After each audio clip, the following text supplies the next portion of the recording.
तो दोस्तों आज जो है कि बिहार मध्य निषेध सिपाही और कक्षपाल परीक्षा 2026 के लिए फुल लेंथ का आज एक टेस्ट पेपर लेके आए हुए हैं जो टेस्ट नंबर 1 रहने वाला है।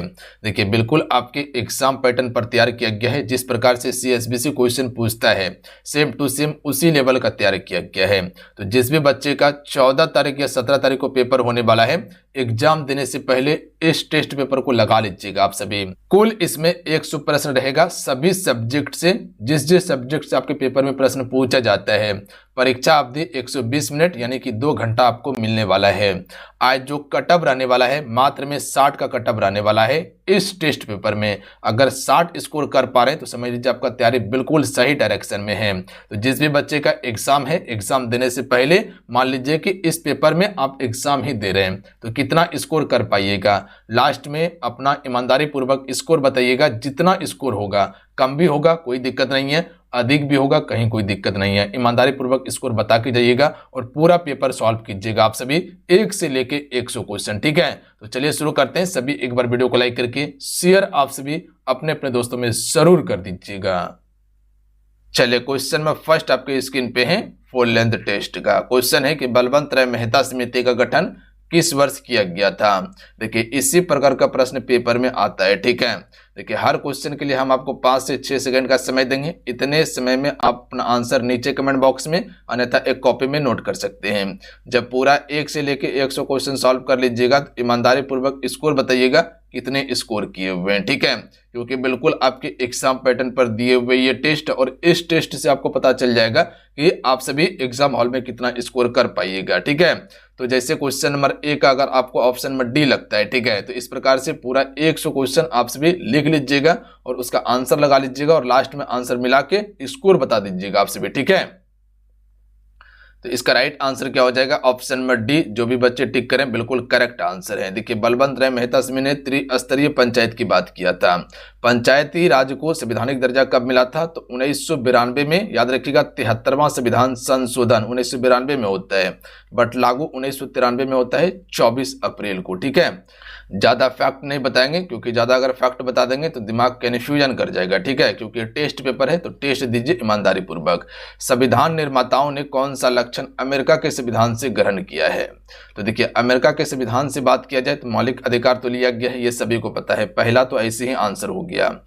अब दूसरा बच्चा न्यायिक समीक्षा लिया गया है क्या? बिल्कुल लिया गया है। उसके बाद है सर्वोच्च न्यायालय के न्यायाधीश को पद से हटाने की विधि, तो ये भी लिया गया है। तो ऑप्शन में इसका डी। जो भी टिक करें बिल्कुल करेक्ट आंसर है, आंसर को मैच कर लीजिएगा। ठीक है, चलिए क्वेश्चन नंबर 3 देखिएगा आपसे। प्लासी की लड़ाई 1757 में अंग्रेजी सेना का नेतृत्व किसने किया था? मान लीजिए ये प्रश्न आपके पेपर में आ गया, तब आंसर कर लीजिएगा कि आप सभी जो भी बच्चे 14 तारीख या 17 तारीख को पेपर देने वाले हैं, ठीक है, तो एग्जाम देने से पहले इस टेस्ट पेपर को जरूर लगा के जाइएगा। काफी ज्यादा आपको हेल्प करेगा, ध्यान रखिएगा आप सभी, क्योंकि उसी प्रकार से तैयार किया गया है जिस प्रकार से आपके पेपर में क्वेश्चन पूछने का ट्रेंड है अभी। राइट आंसर क्या हो जाएगा? ऑप्शन नंबर ए होगा। याद रखिएगा रॉबर्ट क्लाइव प्लासी की लड़ाई में अंग्रेजी सेना का नेतृत्व किया था। अच्छा, बक्सर का युद्ध कब होता है? 1764 में होता है, ये चीज को ध्यान रखिएगा आप सभी। चलिए क्वेश्चन नंबर 4 है कि मुलेन राष्ट्रीय उद्यान किस राज्य में स्थित है? यह प्रश्न को याद कर सकते हैं आप सभी क्योंकि इंपॉर्टेंट है। तो देखिए मुलेन राष्ट्रीय उद्यान जो है ये आपका कहां पे है? तो ये आपका मिजोरम में है। याद रखिएगा जो भी बच्चे ऑप्शन में ए टिक करें ना बिल्कुल करेक्ट आंसर है। अगर गलती हो रहा है तो कहीं कोई दिक्कत नहीं है, याद कर जाइए आप सभी। हो सकता है यहीं से करीब करीब आपके पेपर में प्रश्न आ जाए। ठीक है, तो हर प्रश्न को याद करते चलिएगा आप सभी। क्वेश्चन है कि गन्ना उत्पादक राष्ट्रों का क्रम बताइए कि सबसे ज्यादा गन्ना का उत्पादन कौन करता है? तो देखिए सबसे ज्यादा भारत नहीं करता है, ना चीन करता है सबसे ज्यादा। बात समझे क्या आप सभी? बिल्कुल। तब यहाँ ब्राजील सबसे अधिक करता है गन्ना का उत्पादन, तो ब्राजील 2 जगह है। उसके बाद भारत करता है, याद रखिएगा आप सभी। तब चाइना, तब पाकिस्तान होगा। तो यहाँ पर पहले आपका ब्राजील के बाद चाइना नहीं आएगा, ऑप्शन में सी होगा। ब्राजील, भारत, चीन, पाकिस्तान होगा। ठीक है, सी नंबर। चलिए अगला क्वेश्चन देख लीजिएगा आप सभी। क्वेश्चन में 6 है कि नाभिकीय रिएक्टर में इस्तेमाल किए जाने वाला ईंधन है। चलिए क्वेश्चन में 6 का राइट आंसर कीजिएगा। सभी बच्चे को बोल रहे हैं कि पूरा 100 क्वेश्चन सॉल्व कीजिएगा आप सभी, क्योंकि जिस पैटर्न का क्वेश्चन आपके पेपर में आ रहा है, ठीक है, उसी पैटर्न का प्रश्न आपको हम दे रहे हैं। तो ये मद्य निषेध, कक्षपाल और चलंत दास्ता सिपाही के लिए अति महत्वपूर्ण टेस्ट है। तो जिसका 14 तारीख या 17 तारीख को पेपर है, तो पेपर देने से पहले लगा के जाइएगा आप सभी। राइट आंसर होगा यूरेनियम का उपयोग करते हैं। अच्छा, यूरेनियम के लिए कौन सा खदान प्रसिद्ध है? जादूगोड़ा का खदान प्रसिद्ध है। कहाँ पे है? झारखंड में। अगला है निम्नलिखित में से किस राज्य से होकर कर्क रेखा नहीं गुजरती? देखिए, एक चीज तो समझ रहे हैं आपसे, कर्क रेखा भारत के 8 राज्यों से होकर गुजरती है। चलिए क्वेश्चन 7 का राइट आंसर कीजिए आप सभी। तो आसान प्रश्न है, आंसर कर सकते हैं। राइट आंसर हो जाएगा उड़ीसा। ध्यान रखिएगा, उड़ीसा से होकर नहीं गुजरती, जबकि गुजरात, राजस्थान, पश्चिम बंगाल, मध्य प्रदेश, छत्तीसगढ़, झारखंड, पश्चिम बंगाल, त्रिपुरा और मिजोरम से गुजरती है। चलिए क्वेश्चन नंबर देख लीजिएगा 8 है, भारतीय चिड़ियाघरों के लिए विजय प्लान कब से कब तक घोषित किया था? तो यहां पर विजय प्लान की बात किया गया है। देखिए, नहीं पता हो तो आंसर याद कर लीजिएगा, 2021 से 31 तक घोषित किया गया था। करंट अफेयर भी रखे हैं जो इंपॉर्टेंट है। जून 1992 में पहली अंतर्राष्ट्रीय पृथ्वी शिखर सम्मेलन ब्राजील के डैश में 100 से अधिक राष्ट्रीय अध्यक्ष मिले। तो 1992 में पृथ्वी शिखर सम्मेलन ब्राजील के कहां हुआ था? रियो डी जेनेरियो में हुआ था, तो यहीं पर मिला था। तो ऑप्शन में ए राइट आंसर होगा। अगर ज्यादा समय चाहिए तो वीडियो को पॉज कर सकते हैं आप सभी, ठीक है। अंतर्राष्ट्रीय मुद्रा कोष IMF का मुख्यालय कहां पर है? देखिए, जितना भी अगर पैसा से संबंधित अगर कोई भी कार्य हो जाए ना, ठीक है, तो वो आपका वॉशिंगटन DC में है। चाहे वो आपका वर्ल्ड बैंक हो या आपका IMF का मुख्यालय हो, ये आपका कहां पे है? वॉशिंगटन DC अमेरिका में है, याद रखिएगा आप सभी। चलिए क्वेश्चन नंबर 11 पर आ चुके हैं, आंसर कीजिए आप सभी। क्वेश्चन है कि 1917 में पहली बार जूट मिल किस शहर में खोली गई थी? तो देखिए, जूट मिल की यहां पर बात किया गया है, बता सकते हैं क्या कहां पर खोली गई थी? कोलकाता, याद रखिएगा आप सभी। ऑप्शन में ए राइट आंसर होगा। जूट अनुसंधान केंद्र आपका यहीं पर है, ठीक है। जूट का स्पर्धा किसके साथ है? पश्चिम बंगाल के साथ में है भारत का। अगला क्वेश्चन है कि केरल की सबसे बड़ी नदी कौन सी है? भारत की सबसे बड़ी नदी कौन सी है? गंगा, याद रखिएगा। तो राइट आंसर ऑप्शन में ए हो जाएगा। भरतपुझा जो है यह आपका केरल की सबसे लंबी नदी है। क्वेश्चन में 13 है कि किस काल को फलक संस्कृति के नाम से जाना जाता है? तो देखिए, फलक संस्कृति किस काल को कहा जाता है? तो राइट आंसर ऑप्शन में भी हो जाएगा। मध्य पूरा पाषाण काल को फलक संस्कृति के नाम से जानते हैं, ठीक है, मध्य पूरा पाषाण काल को। अगला क्वेश्चन है कि भारत का सबसे, आप सभी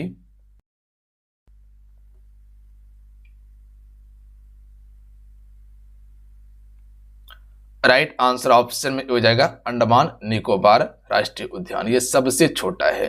तो जो भी ऑप्शन में ए टिक करें बिल्कुल राइट आंसर है, मैच कर लीजिएगा आप सभी, ठीक है। देखिए, ज्यादा फैक्ट हम नहीं बता रहे हैं क्योंकि टेस्ट पेपर है, तो पूरा टेस्ट ही दीजिए, ठीक है। अकबर ने अनुवाद विभाग की स्थापना किसके अधीन की थी? तो अकबर ने अनुवाद विभाग की स्थापना जो है ये आपका किसके अधीन की थी? राइट आंसर होगा फैजी के अधीन, ठीक है। फैजी इसका राइट आंसर होगा। अबुल फजल नहीं होगा, ध्यान रखिएगा आप सभी, ना बिरबल ना बसावन, ठीक है। फैजी इसका राइट आंसर होगा। अगला है निम्नलिखित कथनों पर विचार कीजिए। अगला है निम्नलिखित कथनों पर विचार कीजिए। पहला कथन है कि उज्ज्वला योजना की शुरुआत 1 मई 2016 को की गई थी। दूसरा कथन है कि इसका लक्ष्य ग्रामीण क्षेत्र में बिजली की पहुंच को सुनिश्चित करना था। कौन सा विकल्प इसका सही है? तो जो भी ऑप्शन में ए की तरफ जा रहे हैं ना, बिल्कुल सही आंसर है, ध्यान रखिएगा। देखिए, उज्ज्वला योजना की बात किया जाए तो ये आपका LPG से संबंधित था, ना कि बिजली से संबंधित था, ठीक है। किससे? LPG यानी कि गैस ईंधन से संबंधित था ये। तो ऑप्शन में ए ही सही होगा, बी वाला गलत हो जाएगा। अगला क्वेश्चन है कि ब्रिटिश सरकार ने 1935 के अधिनियम को किसने दास्ता का अधिकार पत्र कहा था? तो देखिए, दास्ता का अधिकार पत्र जो कहा था यह आपका किसने कहा था, बता सकते हैं क्या? जवाहरलाल नेहरू के द्वारा, ये राइट आंसर होगा। अगला क्वेश्चन है कि रोलिंग प्लान किस पंचवर्षीय योजना के बाद की गई थी? रोलिंग प्लान आपको पता है जब सरकार बदल जाता है उसके बाद रोलिंग प्लान लाया जाता है, है ना। और पांचवी पंचवर्षीय योजना का ही समय था, ध्यान रखिएगा आप सभी। Option number B right answer होगा। कब था पांचवी पंचवर्षीय योजना? 1974 से लेके 78 तक ही चला था। उसके बाद 2 साल आपका रोलिंग प्लान चलता है, ठीक है। तो ये योजना मात्र 4 साल ही चला, उसके बाद ये योजना को खत्म कर दिया और रोलिंग प्लान यहाँ से शुरू किया गया था। तो बी राइट आंसर होगा। अगला क्वेश्चन है कि संविधान के किस अनुच्छेद में यह उल्लेख है कि व्यक्ति को एक ही अपराध के लिए एक बार से अधिक दंडित नहीं किया जा सकता। यानी कि एक अपराध किए हुए हैं तो एक ही बार दंडित आपको किया जाएगा, ठीक है।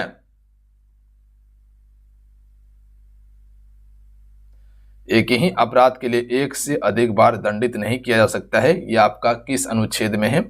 तो अनुच्छेद 20(2) में है, ध्यान रखिएगा आप सभी, ठीक है। ऑप्शन में बी इसका करेक्ट आंसर होगा।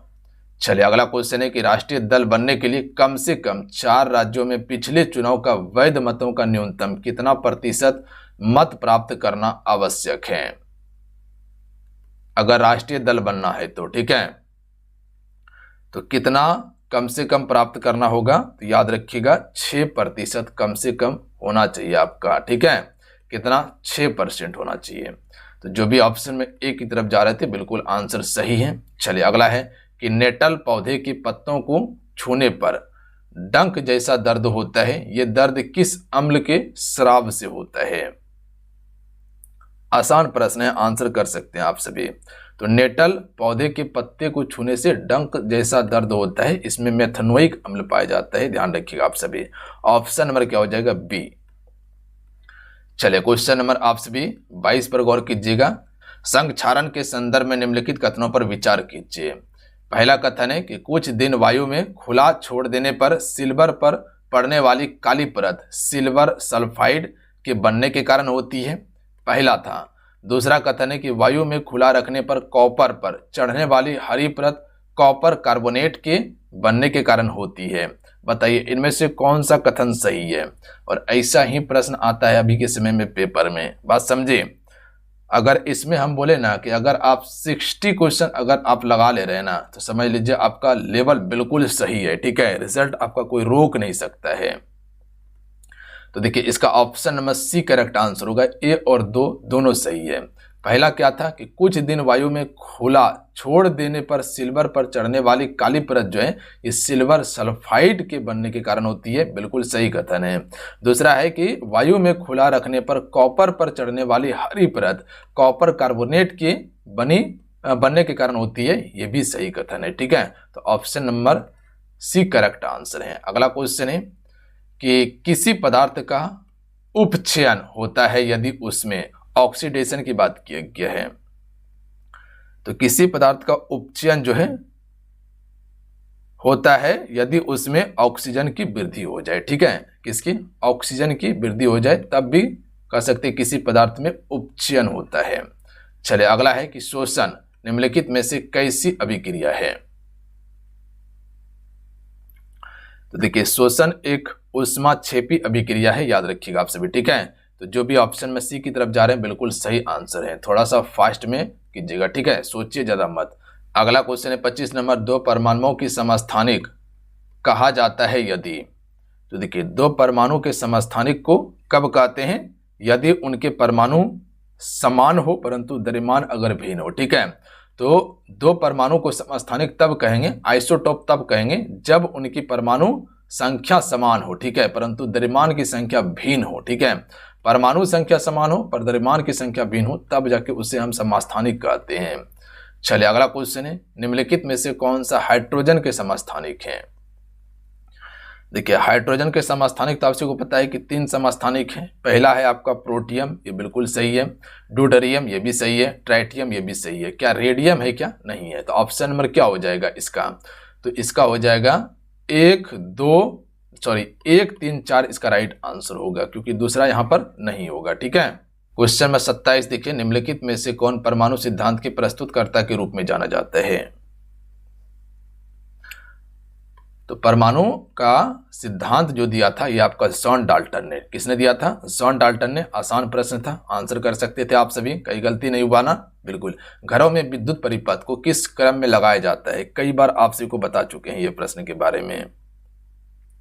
जब भी इस प्रकार का प्रश्न पूछा जाए ना तो आँख कान एकदम बंद कर लीजिए और उसके बाद आंसर कर लीजिए, और फिर भी अगर गलती होता है ना तो 2-4 झापड़ लगा लीजिए अपने ऊपर, ठीक है।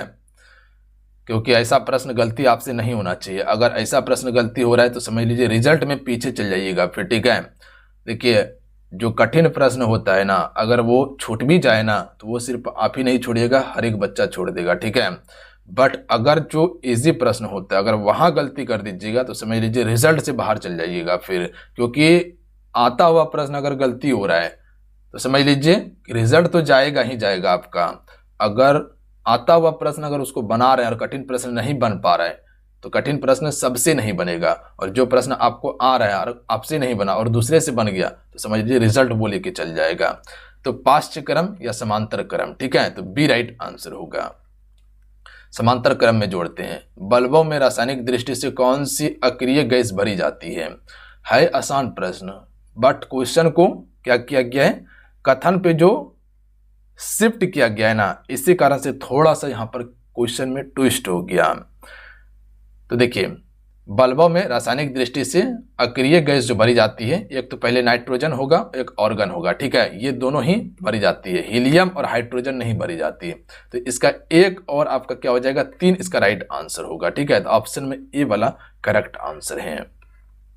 चलिए अगला क्वेश्चन है कि रंग भेद की नीति के विरुद्ध आवाज उठाने वाले कौन थे, तो राइट आंसर हो जाएगा सी, मार्टिन लूथर किंग। ये आपका रंग भेद की नीति के विरुद्ध आवाज उठाने वाले थे। चलिए अगला क्वेश्चन है कि भारत में एकल संक्रमणीय मद पद्धति से किसका चुनाव होता है, तो आसान प्रश्न है, राष्ट्रपति का होता है, ध्यान रखिएगा।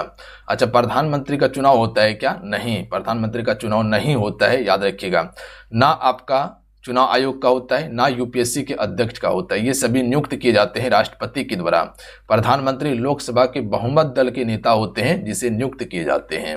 अगला क्वेश्चन है कि एशियाई शेरों का निवास स्थान है या राष्ट्रीय उद्यान है, तो एशियाई शेर के लिए कौन सा राष्ट्रीय उद्यान है, गिर राष्ट्रीय उद्यान है, और ये कहां पर है, गुजरात में है, ठीक है। तो जो भी बी टिक करे बिल्कुल राइट आंसर है, और सभी थम्स अप करते चाहिएगा, क्लास लाइक करते चलिएगा और बताइएगा क्लास कैसा लग रहा है, प्रश्न का अस्त्र कैसा है, बता सकते हैं क्या बिल्कुल आपके एग्जाम पैटर्न पर है क्या, बिल्कुल आपके एग्जाम पैटर्न पर ही तैयार किया गया है, बहुत ज़्यादा एफर्ट लगाकर तैयार किए हैं इस सेट को, ठीक है, ताकि हम एग्जाम से पहले आपको एक दिन इसको दे दे, और आज हम आपको इसको प्रोवाइड कर रहे हैं। बट आपका काम है कि आपको इस सेट को लगाना है और जो आपका साथी है उसके साथ में भी शेयर करना है, वो भी देखे कितना स्कोर कर पा रहा है, तभी तो पता चलेगा।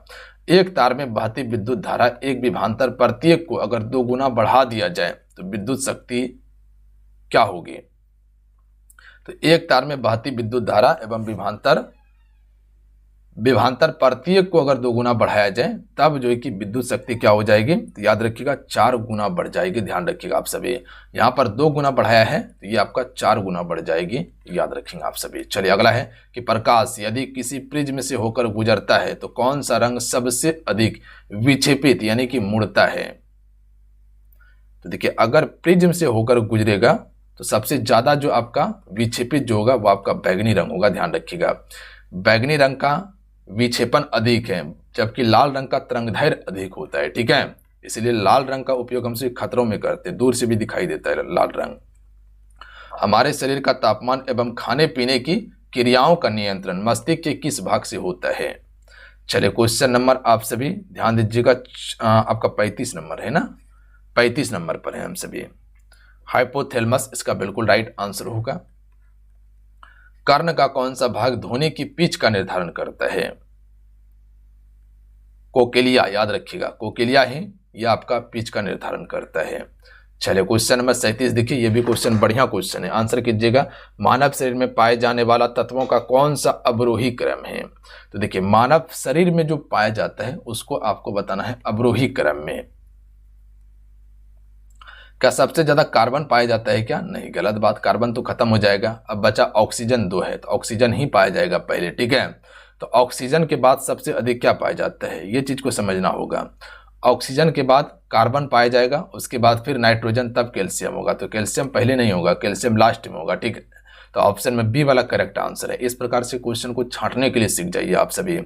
पेन उठाइए, क्वेश्चन देखिए, ये ऑप्शन नहीं होगा, फटाक से इसको पेन चला दीजिए, काट के हटका दीजिए, सामने में ना रहेगा ना कन्फ्यूजन आपको करेगा, ठीक है। क्योंकि पढ़ने के बाद दो ही ऑप्शन कन्फ्यूजन करता है, या तो ऑप्शन ए होगा या तो ऑप्शन बी होगा। यहाँ भी कन्फ्यूजन किया ना, ये दोनों तो एक बार में कट के निकल गया, ये दोनों में कन्फ्यूजन। अब इसमें 50-50% चांस बन जाता है कि क्या होने वाला है।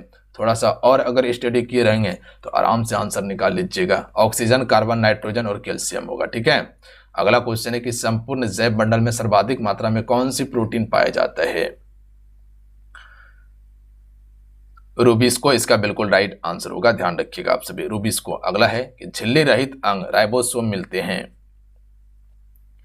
तो देखिए झिल्ली रहित अंग राइबोसोम जो है ये आपका किस में मिलते हैं? तो दोनों कोशिकाओं में, यानी कि यूकैरियोटिक कोशिका और ये आपका प्रोकैरियोटिक कोशिका, तो ये दोनों कोशिका में मिलते हैं। राइबोसोम का कार्य क्या है? प्रोटीन का संश्लेषण करना होता है। अगला है ऋग्वेद में जैन धर्म के किन दो तीर्थंकरों का नाम मिलते हैं? ऋग्वेद सबसे प्राचीन वेद है, याद रखिएगा आप सभी। तो ये आपका ऋषभदेव और अरिष्टनेमी का जो है कि उल्लेख मिलता है आपका ऋग्वेद में, याद रखिएगा, जैन धर्म का। चलिए अगला क्वेश्चन देखिए 41 नंबर है कि निम्न कथनों पर विचार कीजिए। पहला कथन है कि उत्तर प्रदेश की सीमा 7 राज्यों से लगी है क्या? दूसरा है भारत के 9 राज्य समुद्र तट रेखा से सटे हैं क्या? देखिए ये वाला कथन तो बिल्कुल सही है, सभी बच्चे इसका आंसर कर लिए होंगे, बट पहला वाला कन्फ्यूजन कर दिया, ठीक है। तो ये आपका गलत है, 7 राज्यों से नहीं, 8 राज्य और 1 केंद्र शासित प्रदेश से हैं, दिल्ली से सटा है, ठीक है। तो इसका right answer option number A होगा, सिर्फ 2। अगला है कथनों पर विचार कीजिए। मगरमच्छ संरक्षण परियोजना 1974 में शुरू की गई। दूसरा है गेंडा परियोजना 1987 में शुरू की गई। चलिए बताइएगा क्वेश्चन में 42 का राइट आंसर क्या होगा, कौन सा कथन इसका सही है? तो देखिए इसका दोनों कथन सही है, याद रखिएगा आप सभी, ठीक है। मगरमच्छ संरक्षण परियोजना 1974 में शुरू किया गया और गेंडा परियोजना 1987 में। अगला क्वेश्चन देखिए कि भारत के पूर्वोत्तर के राज्य में से किसकी सीमा बांग्लादेश से नहीं लगती है? तो देखिए बांग्लादेश से नहीं लगती है, तो ना नागालैंड, ना मणिपुर, ना अरुणाचल प्रदेश, ना सिक्किम की लगती है। तो इसका राइट आंसर ऑप्शन में डी हो जाएगा, ये सभी हो जाएगा, ध्यान रखिएगा, किसी की नहीं लगती है। अगला है कि वास्तविक सूर्यास्त तथा आभासी सूर्यास्त के बीच लगभग कितने समय का अंतर आपको देखने के लिए मिलता है? तो वास्तविक सूर्यास्त और आभासी सूर्यास्त 2 मिनट का अंतर मिलता है, याद रखिएगा आप सभी, ठीक है। कितना? 2 मिनट का। अगला है कि किसी छोटे दर्पण की सहायता से ऊंचे भवन या पेड़ की संपूर्ण लंबाई प्रतिबिंब देखा जा सकता है।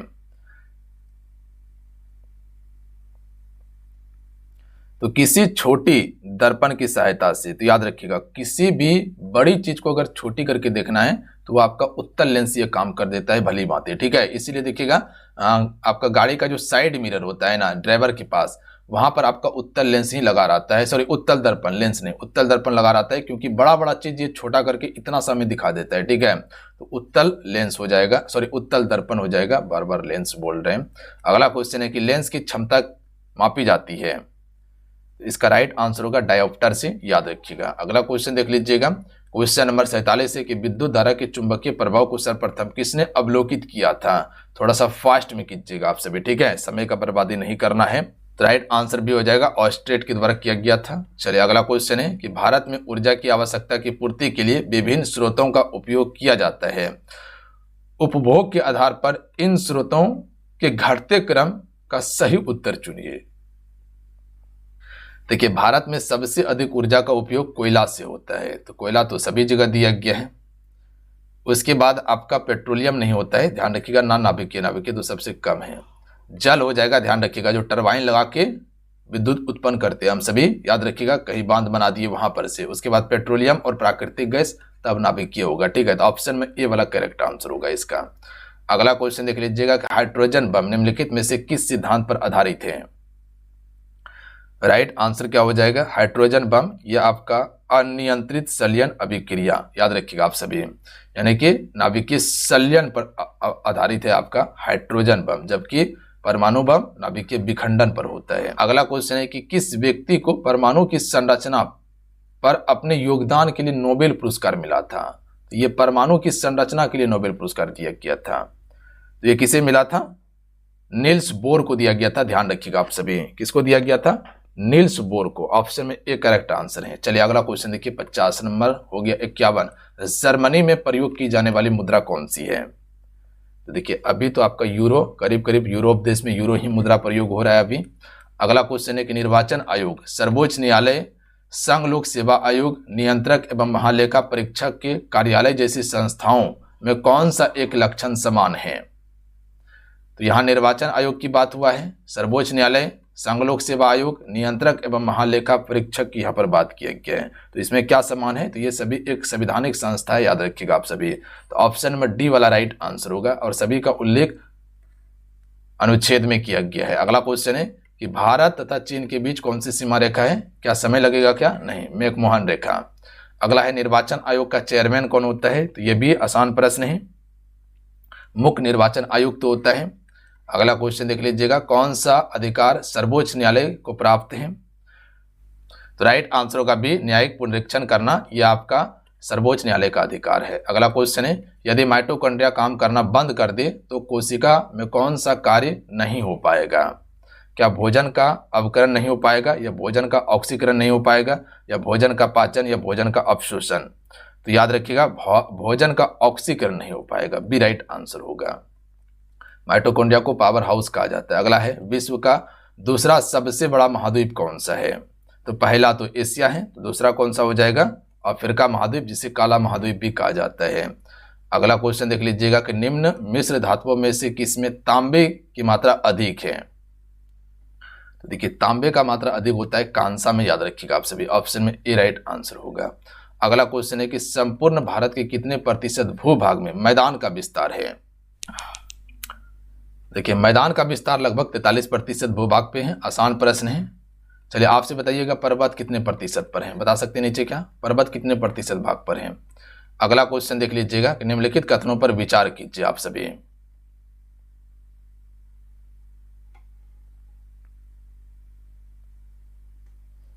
पर्वत लगभग 10% पर है। निम्नलिखित कथनों पर विचार कीजिए। मानव में टाइफाइड ज्वार एक जीवाणु जनित रोग है। दूसरा है, टाइफाइड रोग द्वारा मानव शरीर का फेफड़ा संक्रमित होता है। कौन सा कथन सही होगा इसका? कथन एक, कथन दो, कथन एक दो दोनों, या इनमें से कोई नहीं होगा, या ना तो एक ना तो दो होगा 60 नंबर का। देखिए इसका कथन सिर्फ एक सही है कि मानव में टाइफाइड ज्वार एक जीवाणु जनित रोग है, ध्यान रखिएगा आप सभी, इससे फेफड़ा संक्रमित होता है, ये गलत है, ठीक है। तो ऑप्शन में ए ही सही आंसर है इसका। अगला है, एड्स की बीमारी का पता लगाने के लिए कौन सा परीक्षण यानी कि टेस्ट किया जाता है? तो आसान प्रश्न है, एलिसा परीक्षण किया जाता है, ठीक है, एलिसा। अगला क्वेश्चन है कि निम्नलिखित में से मानव शरीर के किस अंग में निषेचन की क्रिया होती है? तो ये आपका अंडवाहिनी में होती है, ओविडक्ट में, ध्यान रखेंगे आप सभी, अंडवाहिनी में। अगला क्वेश्चन है, क्वेश्चन में 63 है कि हाल ही में जनवरी 2026 में किस देश ने अपनी आधिकारिक मुद्रा को बदलकर पूरी तरह से डिजिटल करेंसी में स्थानांतरित करने की घोषणा की है? तो ये आपका किस देश के द्वारा किया गया है? अल सल्वाडोर के द्वारा, याद रखिएगा, बी राइट आंसर होगा, सल्वाडोर ने किया है। अगला क्वेश्चन है कि वर्ष 2025 का प्रतिष्ठित बुकर पुरस्कार किसने प्रदान किया? समंथा हार्वे को किया गया है, याद रखिएगा, ए राइट आंसर होगा। अगला क्वेश्चन है कि मार्च 2026 में आयोजन विश्व आर्थिक मंच की वार्षिक बैठक की थीम क्या रखी गई थी? WEF का थीम जो था ये क्या था? राइट आंसर ऑप्शन में डी हो जाएगा, sustainable growth and resilient supply chain होगा, ध्यान रखिएगा आप सभी, ऑप्शन में डी। चलिए अगला क्वेश्चन है कि भारत के किस राज्य ने जनवरी 2026 तक पहली पूर्णतः AI संचालित प्रशासनिक व्यवस्था को लागू किया है? AI की यहां पर बात किया गया है, तो ये आपका किस राज्य ने किया है? तेलंगाना राज्य ने, ध्यान रखिएगा आप सभी। चलिए अगला क्वेश्चन है कि हाल ही में फरवरी 2026 में इसरो द्वारा लॉन्च की गई गगनयान 2 मिशन में पहली बार किस महिला रोबोट को अंतरिक्ष में भेजा गया है? व्योमित्रा को भेजा गया है, ध्यान रखिएगा आप सभी, ठीक है, बी राइट आंसर होगा। इंपॉर्टेंट प्रश्न याद रखिएगा। वर्ष 2026 में होने वाली G20 शिखर सम्मेलन की मेजबानी ने कौन सा देश रहा है? 2026 में होने वाली G20 शिखर सम्मेलन की मेजबानी कौन सा देश कर रहा है? ठीक है, कौन सा देश कर रहा है? यह आपका संयुक्त राज्य अमेरिका USA कर रहा है, ठीक है। चलिए अगला है, अक्टूबर 2025 में जारी वैश्विक भूख सूचकांक में भारत का स्थान प्राप्त है? तो ये 105वें स्थान पर है। चलिए क्वेश्चन नंबर आपसे देखिएगा 70 है कि भारतीय रिजर्व बैंक आरबीआई द्वारा डिजिटल भुगतान को बढ़ावा देने के लिए मार्च 2026 में नया ऑफलाइन यूपीआई फीचर लॉन्च किया है। इसका नाम क्या है?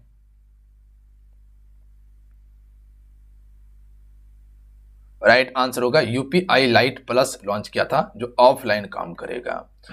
अगला क्वेश्चन है कि हाल ही में सुर्खियों में रहा सेकांकू द्वीप विवाद, ये किन दो देशों के बीच का तनाव का क्षेत्र है? तो ये जापान और चीन के बीच का ये आपका विवाद है। ठीक है, चलिए क्वेश्चन नंबर आपसे 72 देखिएगा। अप्रैल 2026 में किसने भारत का नया मुख्य न्यायाधीश नियुक्त किया है? किससे भारत का नया मुख्य न्यायाधीश नियुक्त किया है? चीफ इलेक्शन कमिश्नर जो नियुक्त किया गया है, ये किसे किया गया है? ज्ञानेश कुमार को। ऑप्शन में बी राइट आंसर होगा। अगला क्वेश्चन है कि आधुनिक जाने की आधुनिक युग की मीरा के नाम से किसे जाना जाता है? यानी कि आधुनिक युग का मीरा जो कहा जाता है वो किसे कहा जाता है? महादेवी वर्मा को कहा जाता है। अगला है प्रत्येक वर्ष हिंदी दिवस की तिथि को मनाई जाती है 14 सितंबर को। अगला क्वेश्चन है कि हिंदी विषय के लिए प्रथम ज्ञानपीठ पुरस्कार किसे प्रदान किया गया था? सुमित्रा नंदन पन्त को किया गया था। पंत। बजट को किस सूची में रखा गया है? तो बजट को समवर्ती सूची में रखा गया है, ध्यान रखिएगा। अगला है प्रथम हिंदी सम्मेलन 1975 कहाँ संपन्न हुआ? तो ये आपका नागपुर में हुआ था, ध्यान रखिएगा, भारत में। अगला है भारतीय संविधान की 8वीं अनुसूची में कितनी भाषाओं को मान्यता मिली है? तो कुल 22 भाषा को मान्यता दिया गया है, याद रखिएगा आप सभी। अगला है निम्न में से कौन सा दीर्घ स्वर कौन सा है? दीर्घ स्वर आपको बताना है। देखिए एक हरा स्वर होता है, एक दीर्घ मतलब बड़ा वाला होता है, और हरा स्वर मतलब छोटा वाला होता है, जिसको बोलने में कम समय लगे। तो यहाँ पर दीर्घ स्वर कौन सा हो जाएगा? आ दीर्घ स्वर है। ध्वनि का लिखित रूप क्या है? तो वर्ण ध्वनि का लिखित रूप को कहते हैं। अगला क्वेश्चन है कि पवन शब्द में कौन सी संधि है? तो देखिए 3 अक्षर है ना, पवन। ठीक है, तो ये यादी संधि का उदाहरण है, ध्यान रखिएगा। यादी संधि में ये आपका 3 लेटर वाला यानी कि 3 वर्ण वाला आता है।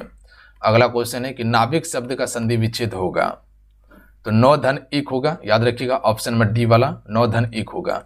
प्रतिदिन में कौन सा समास है? जो आपका प्रति है ये क्या है? उपसर्ग है, तो जहां पर उपसर्ग प्रयोग होगा वो आपका अव्ययी भाव समास होगा, पहला शब्द।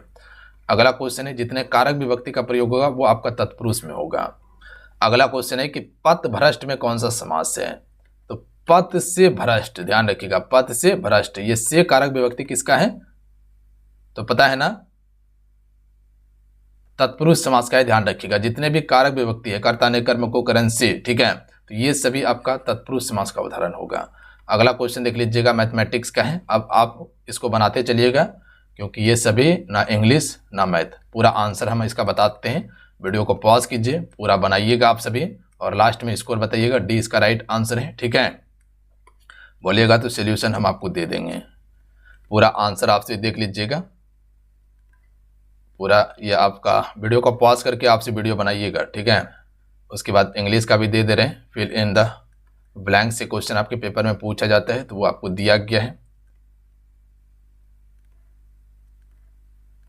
सबका आंसर हम अवेलेबल करवा दिए हैं, ठीक है। तो ये सभी आपसे भी देख लीजिएगा, जहाँ तक चीज़ें हैं।